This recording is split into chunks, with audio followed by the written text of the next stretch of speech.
आरोग्य अंक में स्पर्श चिकित्सा बनाम रेखी चिकित्सा। स्पर्श द्वारा ऊर्जा का शक्तिपात ही चिकित्सा क्षेत्र में रेखी चिकित्सा पद्धति के नाम से प्रसिद्ध है। ये सरल, सुविधाजनक, सस्ती और दुष्प्रभाव रहित उपचार पद्धति है। अन्य चिकित्सा पद्धतियों के प्रतिकूल नहीं, सहयोगी भी है। ये रोग, शोक, चिंता से मुक्त कर नाना दुष्प्रवृत्तियों का समूल नाश करने में भी उपयोगी है।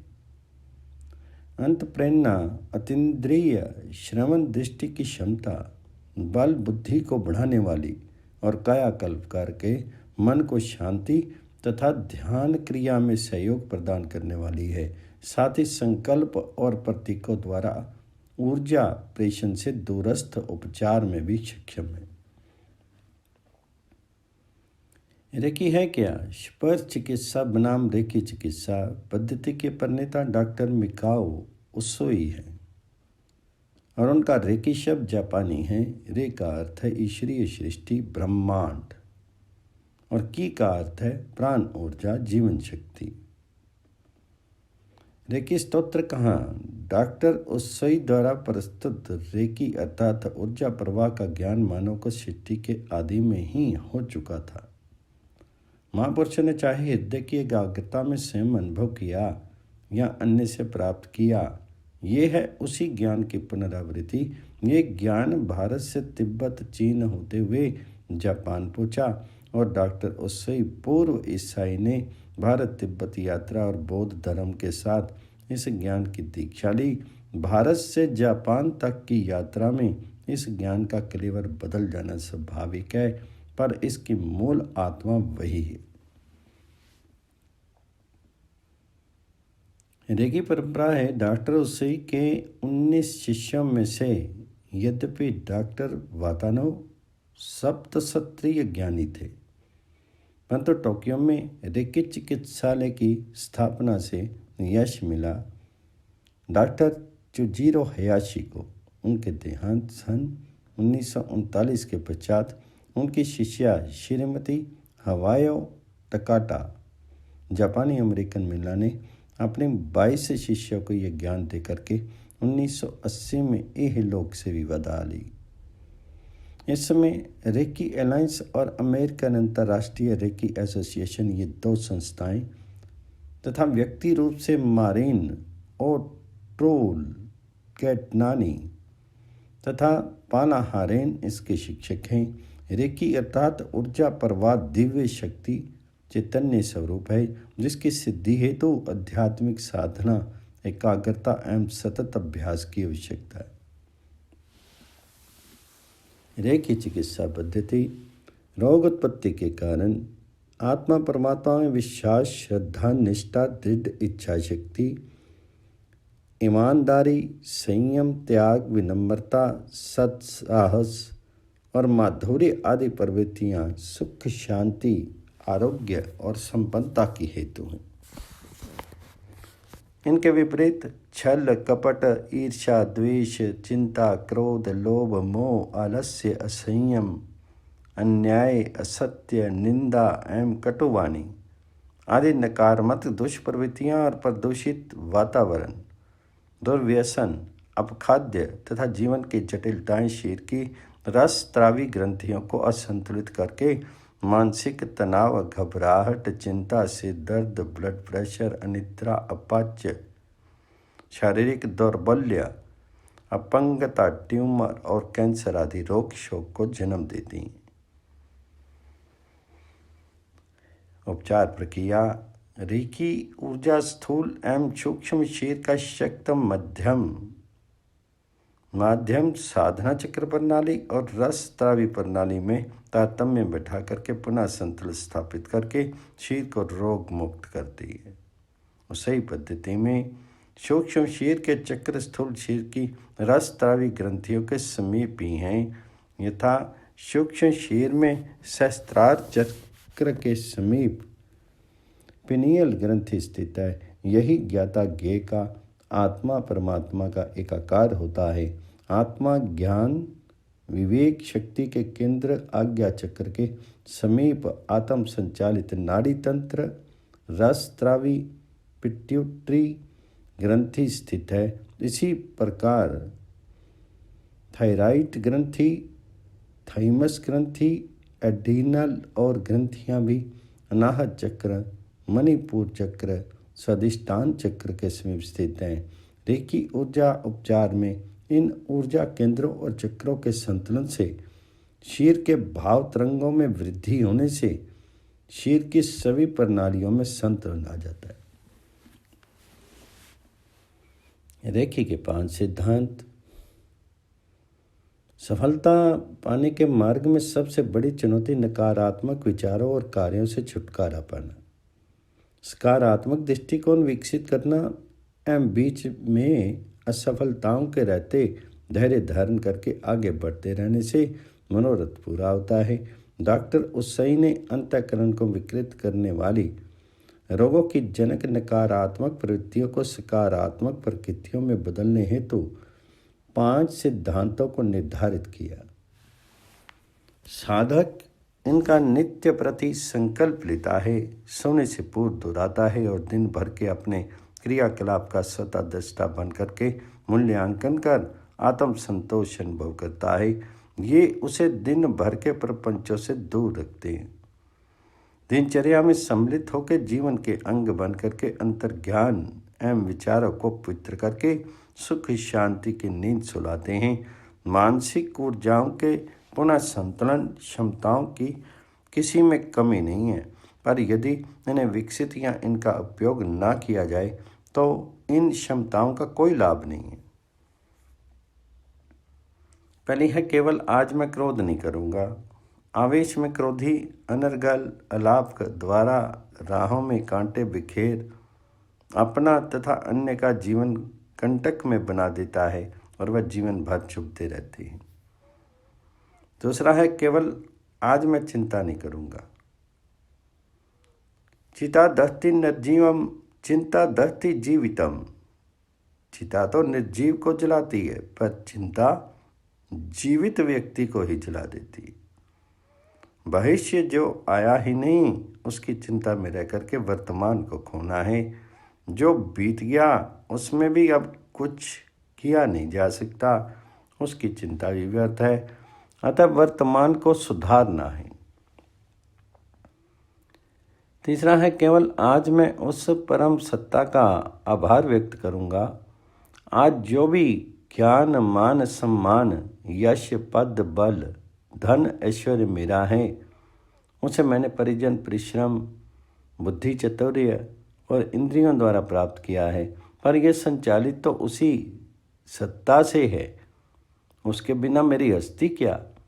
जहाँ मैं विवश हताश निराश हुआ उसी ने हाथ दे के संभाला। अतः मुझे उस परम सत्ता का आभार व्यक्त करना होगा। चौथा है केवल आज मैं अपना काम ईमानदारी से करूँगा। एक झूठ को पचाने हेतु 100 झूठ बोलकर भी अंतरात्मा बेचैन तथा तनावग्रस्त रहता है, और ईमानदार रहने से सत्य की शरण लेने से निसंकोच संतुष्ट शांत होकर के सुख की नींद सोएं। पांचवा है केवल आज मैं सब प्राणियों से प्रेम एवं उनका सम्मान करूँगा। सृष्टि के समस्त मानव पशु पक्षी पेड़ पौधों में उसी चैतन्य की चेतना व्याप्त है, तो फिर प्राय कौन। सब अपने हैं, सभी से प्रेम करना है, सबको सम्मान देना है। आहार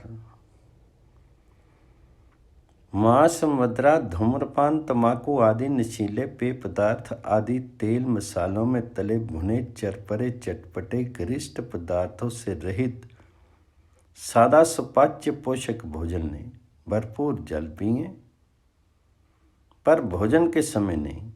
ताजे फलों और शाक सब्जियों का सेवन करें या उनका रस आहार लें।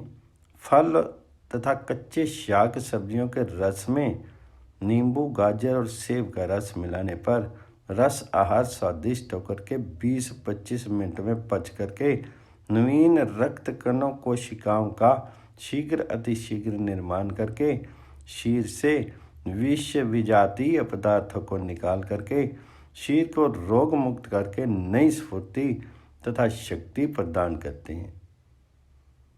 इसके साथ ही आसन, प्राणायाम तथा ध्यान की प्रक्रिया का भी अवलंबन लें।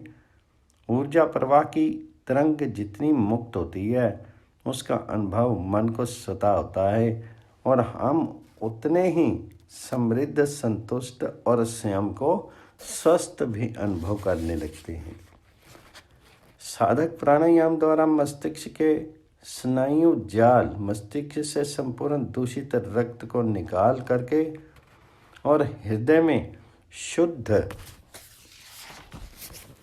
रक्त अधिकाधिक भरने पर तथा मनोविकारी काम, क्रोध, लोभ, मोह, मद, मत्सर्य, ईर्ष्या, द्वेष और घृणा, शोक आदि को दबा करके जहाँ मानसिक समता स्थापन में समर्थ होता है, वहीं शरीर के अन्य स्नायुओं, ग्रंथि समूहों और मांसपेशियों को समृद्ध, शक्त एवं पुष्ट बनाता है।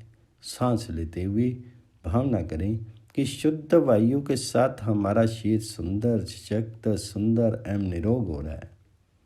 और सांस छोड़ते समय ऐसी ही भावना करें कि शरीर के सब दूषित मल, विकार आदि सांस के साथ बाहर निकल लें।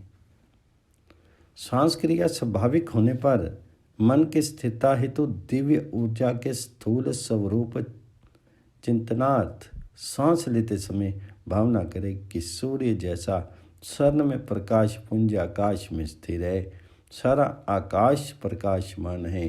सांस छोड़ते समय भावना करें कि वह सुनहरा प्रकाश पुंज सुदर्शन चक्र की भांति घूमता हुआ हमारे सिर पर धीरे धीरे आ रहा है।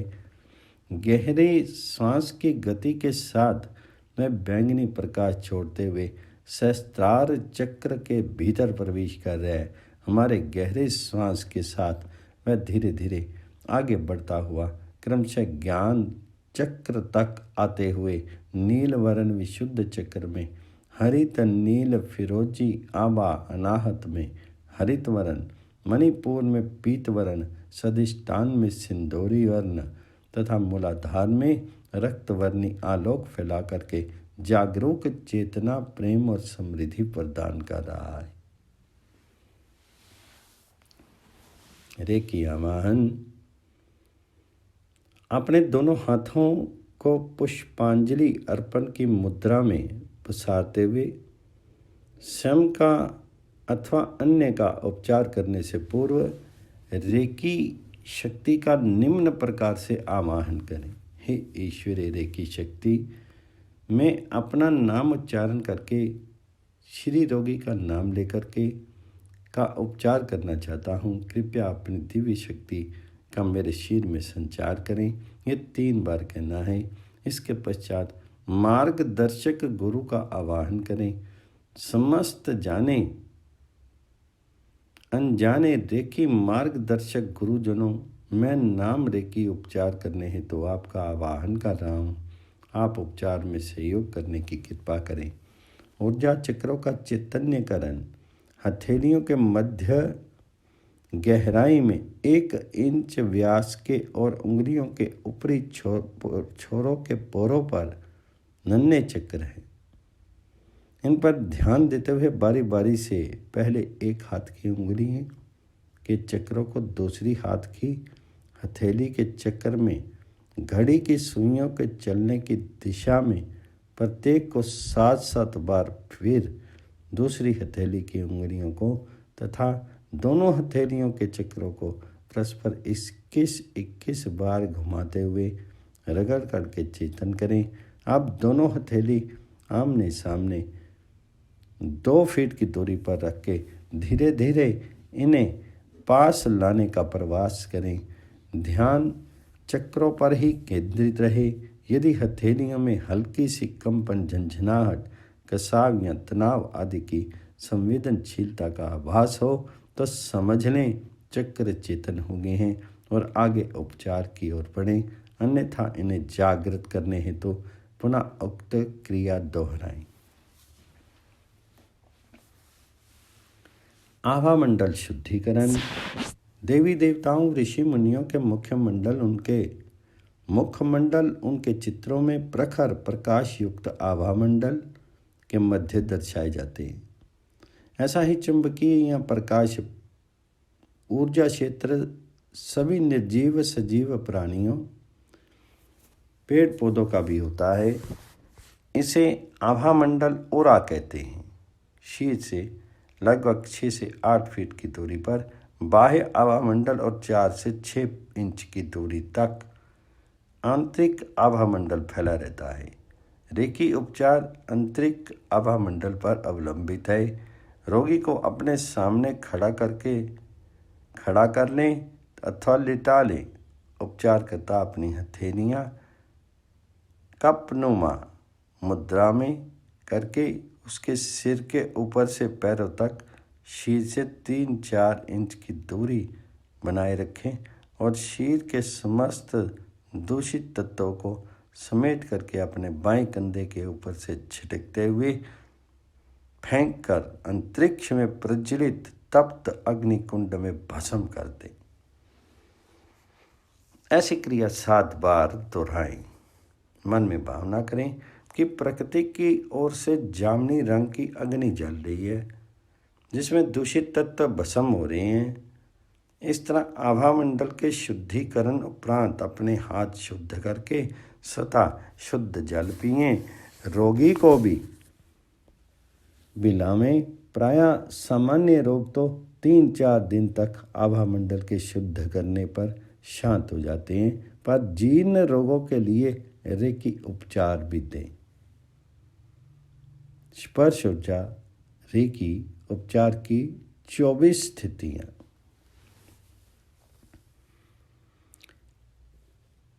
चक्रों अर्थात हथेलियों के चेतन होने पर अनुभव करें कि दिव्य ऊर्जा शीर में प्रवाहित हो रही है।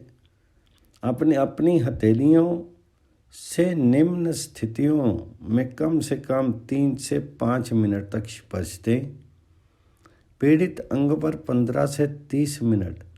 उदर और तालुओं का शीर के विभिन्न अंगों से घनिष्ठ संबंध है। इस पर उपचार के अंत में अतिरिक्त ऊर्जा स्पर्श देने से ये निरोगी और सशक्त होंगी।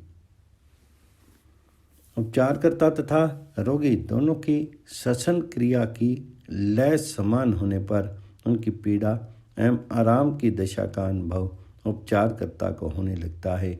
हथेली की उंगली परस्पर मिली रहे। सामान्य स्थिति में बाईं हथेली बाएं अंगों में और दाईं को दाएं अंगों में निम्न स्थितियों में निर्देश के अनुसार शीर को स्पर्श दें। वक्ष एवं प्रजनन अंगों का स्पर्श वर्जित है। 3 इंच ऊपर से ऊर्जा स्पर्श दें। एक स्थिति से दूसरी स्थिति में जाते समय शीर से ऊर्जा संपर्क नहीं टूटे। पहले एक हाथ उठा करके वह जब दूसरी स्थिति तक पहुंच जाए तब दूसरा हाथ उठावें। स्पर्श चिकित्सा की 24 स्थितियाँ इस प्रकार हैं। पहली है दोनों हथेलियाँ दोनों आँखों पर। दूसरा है कानों पर। तीसरा जबड़ों पर। चौथा कनपट्टियों पर। पांचवा मस्तिष्क पर पीछे दोनों एक साथ। छठा बाईं हथेली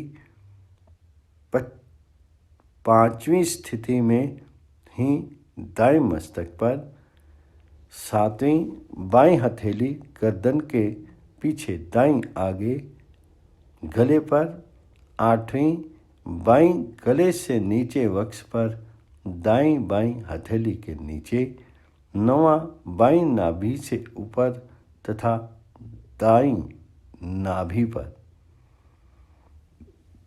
10वीं बाईं दाईं हथेली के नीचे पेंडू पर दाईं उसके नीचे। 11वां फेफड़ों पर। 12वां बाईं प्लीहा हृदय पर दाईं यकृत पर। 13वीं बाईं छोटी आंत पर दाईं बड़ी आंत पर।